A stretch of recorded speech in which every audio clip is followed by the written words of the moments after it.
Kebijakan agraria dan sumber daya alam sering tanpa persetujuan masyarakat adat. Akibatnya, sejak 2014 terjadi perampasan 8,5 juta hektar wilayah adat, mengakibatkan 678 kasus kriminalisasi dan pemiskinan perempuan adat. Pertanyaannya, bagaimana strategi paslon untuk memulihkan hak-hak masyarakat adat? Waktu menjawab 2 menit dimulai saat Bapak berbicara. Silakan. Terima kasih, moderator. Saya ingin memulai masalah ini dengan pengalaman bahwa saat ini di tahun 2024 ini berdasar rekapitulasi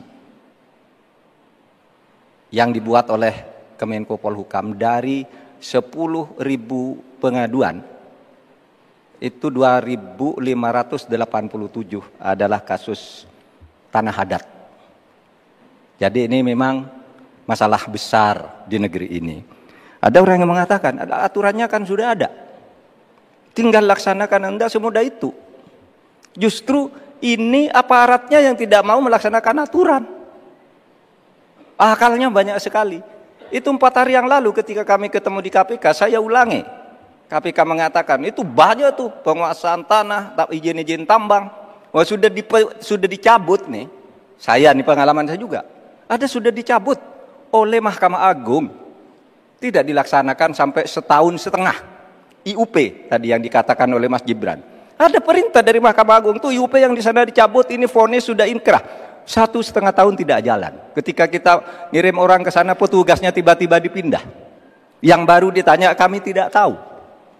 Padahal sudah terjadi eksploitasi terhadap tambang-tambang nikel kita, misalnya. Nah, oleh sebab itu, kalau ditanyakan apa yang harus kita lakukan, strateginya adalah penertiban birokrasi pemerintah dan aparat penegak hukum. Karena kalau jawabannya laksanakan aturan, itu normatif. Jadi kalau aparat penegak hukum itu hanya orang paling atas yang bisa memerintahkan siapa pimpinan penegak hukum itu. Sekian. Baik, terima kasih Bapak Mahfud MD. Cukup, dan selanjutnya kami persilakan untuk calon wakil presiden nomor urut 1, Bapak Muhaimin Iskandar, untuk menanggapi. Waktunya 1 menit, Pak, dimulai saat berbicara. Silakan. Ya, terima kasih. Saya tambahkan, Pak Mahfud, salah satu upaya kita agar tidak terjadi konflik antara proyek pembangunan nasional, terutama PSN, dengan masyarakat adat, kita harus betul-betul punya prinsip tidak ada satupun yang ditinggalkan dalam mengambil keputusan. Libatkan itu masyarakat adat. Menghormati masyarakat adat bukan memakai pakaian adat setahun sekali 17 Agustus, bukan. Menghormati masyarakat adat adalah memberikan ruang hak ulayat mereka, hak budaya mereka, hak spiritual mereka, hak dan kewenangan mereka menentukan cara membangun. Dengan cara penghormatan itu saya kira Pak Mahfud, apa yang saya sampaikan tadi bisa berjalan dengan lancar. Problem-problem bisa diatasi dengan baik. Karena itu dalam catatan saya, terpaksa saya catat supaya tidak salah. Karena ini bagian dari agar kita tidak salah jalan di dalam melaksanakan pembangunan kita. Baik Pak Muhaimin, terima kasih. Dan selanjutnya, tenang ya. Kami akan persilakan calon wakil presiden nomor urut 2, Bapak Gibran Rakabuming Raka, untuk menanggapi. Waktunya sama 1 menit dimulai saat berbicara. Silakan. Baik, terima kasih Prof. Mahfud.